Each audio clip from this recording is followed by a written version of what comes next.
C'est à Conflans que la rivière d'Ain termine sa traversée du Jura pour faire son entrée dans le département de l'Ain. Conflans, ça sonne un peu comme Confluent. La rivière d'Ain reçoit ici son affluent, la Valouse. L'endroit est calme, accueillant, comme le sont les pêcheurs de la Oui, vallée. moi, ça me fait plaisir de pêcher avec vous. Je vous remercie, c'est Parce gentil. que il y a longtemps qu'on se connaît. Oui, Vous dites, il y a combien à peu près, là, comme profondeur? oh, là où on est 3 mètres à peu près. 3 mètres. Plus on va près Ouais. des herbiers, moins il y a d'eau. Parce que où il y a les nénuphars, il n'y a forcément pas beaucoup d'eau. Pas plus de 2 mètres. J'ai connu cette rivière autrefois, qui était une rivière formidable, avec des raids, des profonds. Elle était sauvage, elle était capricieuse, elle avait du caractère. La rivière n'est plus la même, elle n'a plus peut-être le même charme au point de vue paysage, mais elle est quand même une belle rivière. Et dans cette belle rivière, il y a des espèces halieutiques qui sont quand même nobles. Il y a beaucoup de carnassiers, donc le sandre, le brochet et la perche commune, entre autres. J'ai l'impression que les perches ne sont pas au rendez-vous. C'est pourtant bientôt l'heure du casse-croûte, là, je sais pas. Ben oui. Sinon, voilà, elles ne suivent pas les horaires des pêcheurs. Il y a pas... Ouais, c'est le problème.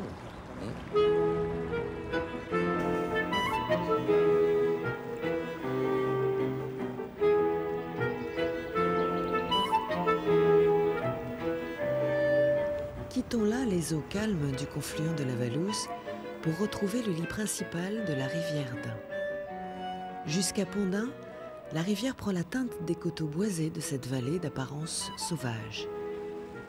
Pourtant, dès 1931, les gorges escarpées de la rivière ont été aménagées et noyées lors de la réalisation de barrages hydroélectriques, dont les plus importants sont ceux de Cisse-Belozon et d'Almont. La vallée a conservé, malgré tout, un aspect accidenté et pittoresque.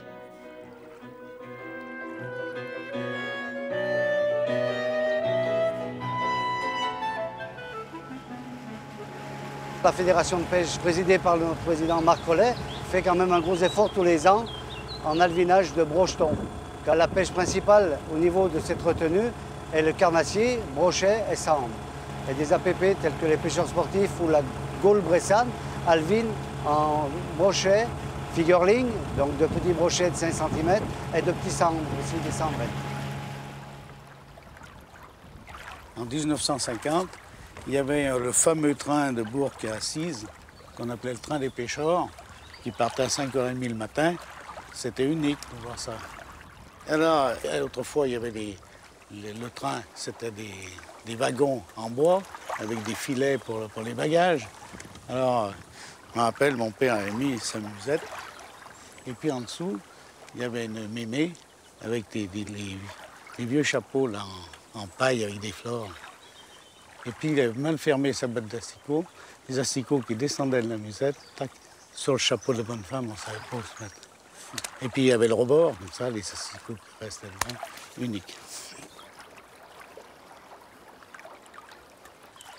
Par sa grande diversité et sa richesse halieutique, la rivière d'Ain offre de grandes possibilités de pêche au cou. Ici les gardenaux, là les ablettes pour les amateurs de pêche de vitesse. Une ablette. On y trouve une grande variété de poissons blancs.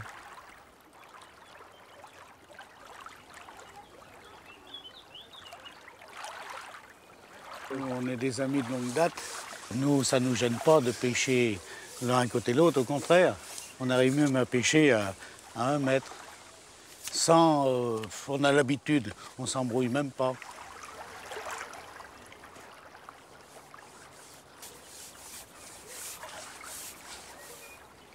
Oh, ben, c'est l'une des plus belles rivières qui existent, de France d'ailleurs, dans tous les cas, tout le monde en parle. Mais il faut bien qu'on la surveille aussi pour la laisser polluer. Hein. Parce que ça serait vraiment grave.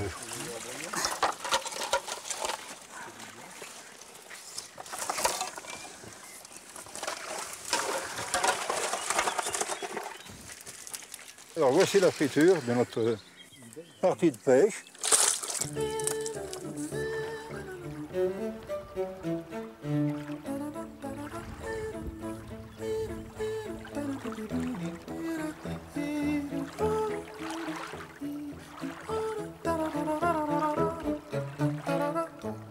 on va dire qu'on pêche à peu près 3 bons mois de l'année sur la rivière, cumulé, en période de 4-5 heures d'activité. Comme aujourd'hui, là je suis arrivé à 1h30. Bon, j'ai pêché jusqu'à 18-19 heures. Bon, là aujourd'hui il y a un peu de vent, je ne sais pas comment elle va être sur Pondin, mais c'est possible qu'il arrive à Pondin. Dans la voiture, j'ai eu la canne à mouche ou une canne au poisson mort. Donc je pêche au Rapala, si ça se trouve, sous le pont ferroviaire. Puis je vais rentrer pour 20h, 21h. Et on refera pareil demain après-midi. On arrive dans les bonnes saisons, donc on en profite. Puis surtout, on arrive dans les périodes du mois de juin où les journées sont longues. Et c'est les meilleures journées pour la rivière d'Ain, c'est le coup du soir. Donc c'est les 3 derniers quarts d'heure du soleil. C'est ainsi qu'avec un peu, disons, d'organisation, on peut pêcher matin et soir, et même un peu plus encore. Les carpistes ont eux aussi de quoi satisfaire leur passion. Un spécialiste et champion du genre vient s'entraîner et essayer du matériel.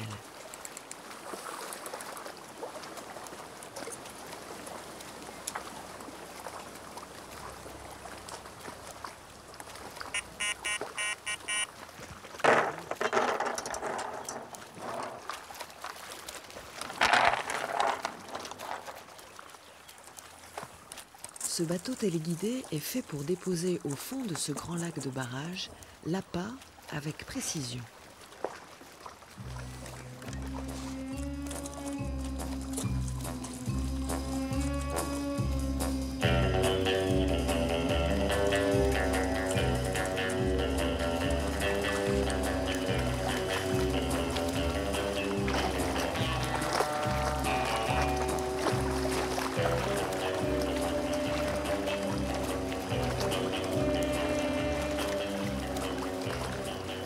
Ce petit bateau ressemblerait presque à un bateau touristique du site de Merpuy. L'île Chambaud, sur le lac d'Almont, est un endroit prisé des baigneurs et des adeptes des sports nautiques. Avec Almont se termine la succession des grands barrages. À Neuville, la rivière retrouve un aspect plus traditionnel. Son pont date de 1777 et est relié par la route Lyon à Genève. C'est à Pondin que nous entrons dans la deuxième moitié de notre parcours. Nous sommes au carrefour de la Bresse, de la Dombe et du Bugey. La rivière, jusqu'à sa confluence avec le Rhône, va changer totalement d'aspect. Les automobilistes n'ont sans doute pas conscience que commence là un des plus fameux parcours de pêche en première catégorie de France, où règne l'ombre commun et la truite. Ici, la pêche a son éthique, qui va même au-delà des règlements. On n'hésite pas à couper son fil de ligne pour rendre la liberté à un poisson sans le blesser. La rivière d'Ain, c'est quand même quelque chose d'assez exceptionnel parce que c'est vraiment une très large rivière. Bien qu'on soit en plaine, les eaux sont encore très claires, très froides. Le lit est encore vaste avec plein de bancs de gravier, des plages et un espace d'inondation encore vierge. Et c'est vraiment quelque chose d'exceptionnel maintenant en France. On trouve pratiquement ça nulle part. Et le grand trait particulier, c'est que les eaux sont froides et donc on est en plaine et on a une rivière à salmonidés.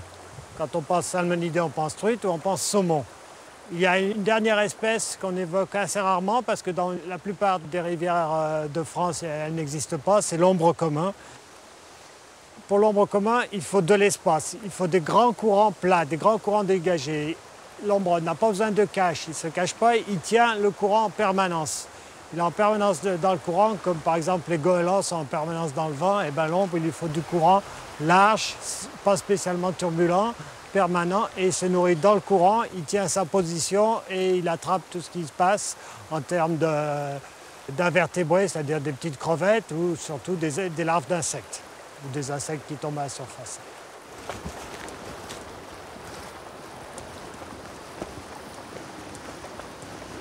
On va aller pêcher l'endroit où la rivière frise, ce qu'on appelle les friselis, donc le petit courant là. A priori, c'est un secteur à ombre. Et avec un peu de chance, on va peut-être trouver quelques poissons.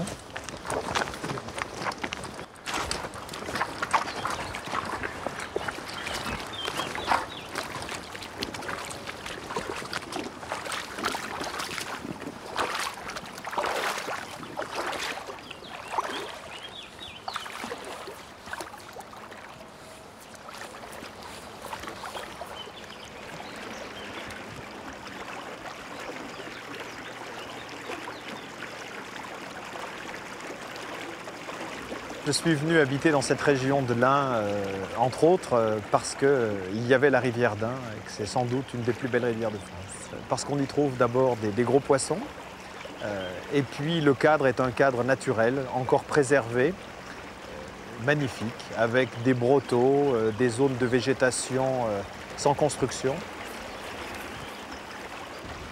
La rivière coule dans un cadre sauvage.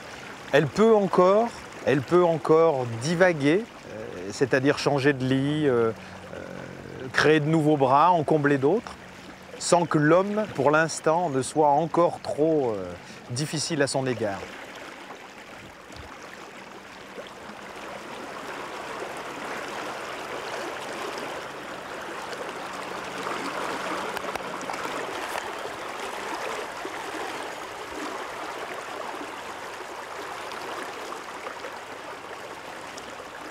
Cette rivière d'Ain a été l'enjeu d'âpres batailles, je dirais, pour la conservation en son état.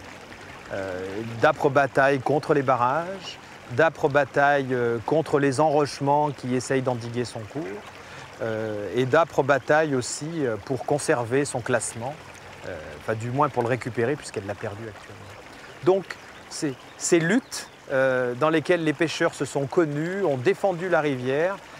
Ces luttes ont créé des liens très très forts et ces liens ajoutés à toute l'histoire de la rivière d'Ain ont fait qu'elle est devenue un vivier de bons pêcheurs.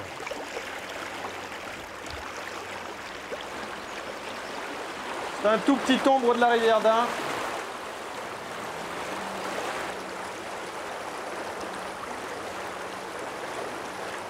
Hop là. On va peut-être retoucher d'autres poissons là, dans le courant. Il y a une grande famille de pêcheurs à la mouche autour de la rivière d'Ain. Cette grande famille comprend des compétiteurs et des non-compétiteurs, mais tous pêcheurs amoureux de la rivière. Nous nous connaissons pratiquement tous et c'est vrai qu'il y a un esprit d'amitié, de convivialité autour de cette rivière.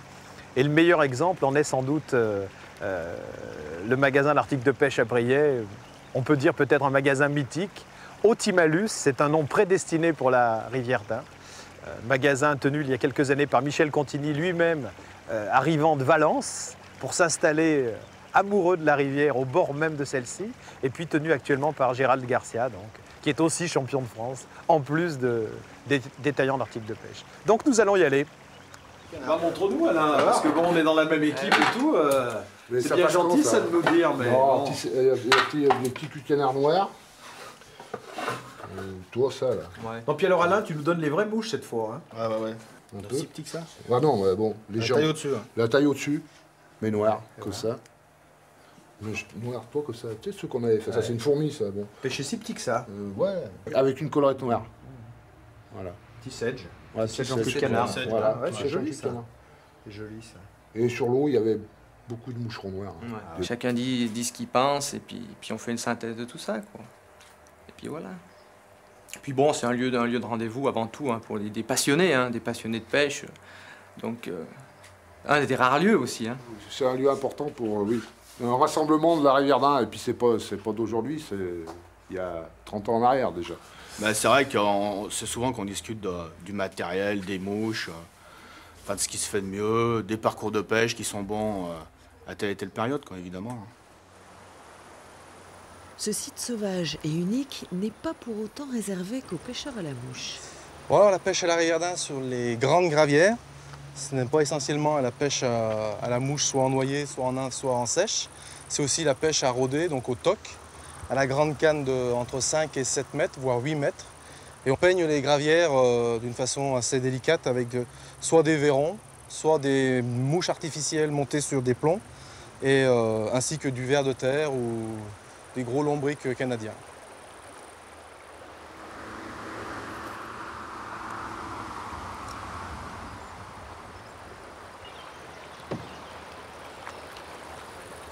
On a un canoë pour faire de la surveillance et du contrôle de pêcheurs.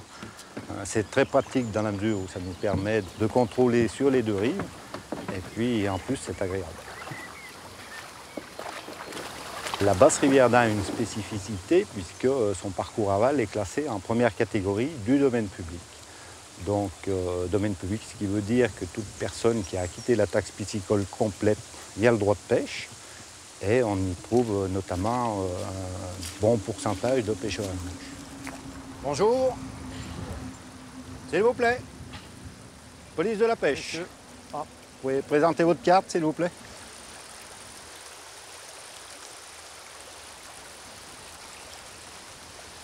Okay. On peut voir le panier, s'il vous plaît.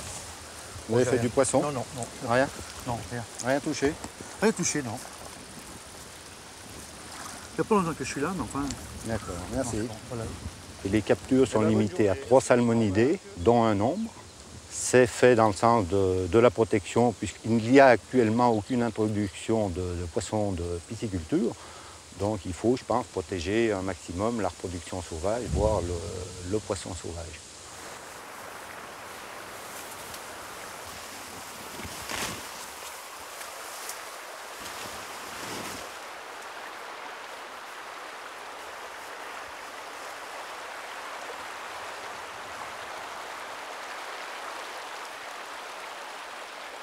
Tout n'est pas rose sur la rivière d'Ain.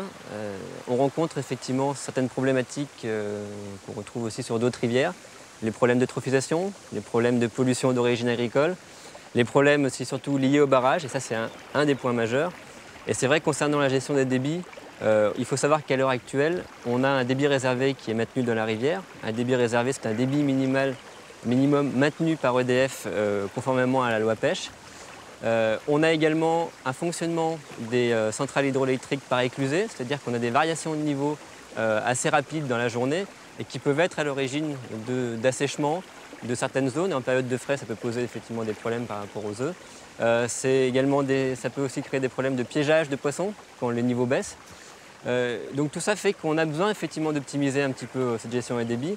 Et il y a déjà eu une prise de conscience de la part des pêcheurs, c'est les premiers qui ont initié un petit peu cette démarche. Et qui ont, en fait, dans le cadre d'un groupe qui s'appelle la cellule d'alerte, sous l'égide du préfet, ont déjà créé une sorte de groupe de concertation en mettant EDF à la même table qu'eux. Et ils ont essayé de réfléchir pour améliorer la gestion des débits en été et éviter certains problèmes qu'on a pu rencontrer à des moments, des problèmes de mortalité piscicole. Donc tous les gens qui ont un impact de loin ou de près sur l'eau se retrouvent autour d'une table et essayent de mettre en place, des préconisations, se mettre d'accord, trouver un consensus sur un document de planification qui sera une sorte de document de référence au niveau de la gestion de l'eau sur le secteur. Le rôle du SAGE, le schéma d'aménagement et de gestion des eaux, s'inscrit donc dans une démarche de développement durable qui pourrait servir de garde-fou à tous les utilisateurs de la rivière. Ainsi, c'est la rivière d'Ain, de sa source à sa confluence, qui doit être prise en compte pour une gestion commune, maîtrisée et allant durablement dans le sens de sa protection. La rivière d'Ain, c'est une rivière magnifique. C'est sûrement une des plus belles rivières de ce niveau en France. L'attrait de cette rivière, c'est qu'il y a de très beaux poissons, de très belles truites. Des truites énormes de 50, 60, il y en a beaucoup. Des 3 bandes, on les appelle les adidas, c'est vraiment de magnifiques poissons. Et vous avez des ombres magnifiques. Quand vous avez un nombre 35, 40, 45, cet étendard, quand vous le ramenez, c'est quelque chose de fabuleux, quoi. C'est vrai que c'est surprenant une rivière assez large comme ça. Et la première chose, quand les gens arrivent sur cette rivière, ils se demandent où il est le poisson dans tout ça. C'est vrai que c'est un poisson sauvage. Donc en général, ils viennent, ils pêchent une demi-journée ou une journée. C'est souvent que ces personnes ne font rien. Donc c'est pas évident à expliquer la lecture de l'eau, aussi bien à la pêche à la mouche. Moi qui ai bien pêché longtemps au poisson mort, je vous assure, j'en connais pas beaucoup qui viendraient, qui balanceraient leur poisson mort et qui prendraient une truite en 10-15 minutes. C'est pas possible. Il y a une lecture de la rivière, il faut deviner, savoir où est le poisson, parce que le poisson il est tellement sauvage que ça ne s'explique pas, quoi. Oui, je pense qu'aujourd'hui, sur la rivière d'Ain, il y a une autre façon de voir, une autre façon de penser, de pêcher. On le doit à plein de gens au bord de la rivière. Il y a beaucoup de gens qui pêchent sans panier aujourd'hui sur la rivière, donc c'est déjà un signe. Les gens viennent pour se faire plaisir. Ça ne veut pas dire que les gens qui n'ont pas de panier de temps en temps ne regardent pas un poisson, mais en général, les gens viennent pour se faire plaisir, donc prendre du poisson éventuellement, et bien souvent le remettre à l'eau.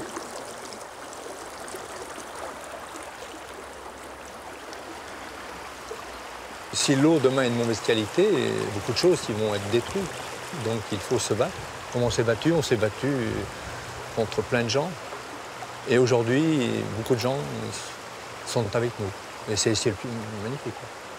La pêche, c'est pas le plus important. C'est d'abord qu'il y ait de l'eau de qualité, des poissons. Je m'y fasse plaisir et puis bon, comme dirait aujourd'hui, Inch'Allah.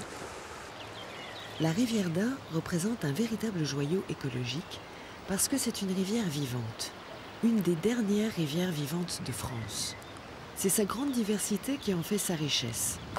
Ainsi parle Monique Coulet, qui a longtemps milité pour la sauvegarde de cette basse vallée de l'Ain et de son confluent.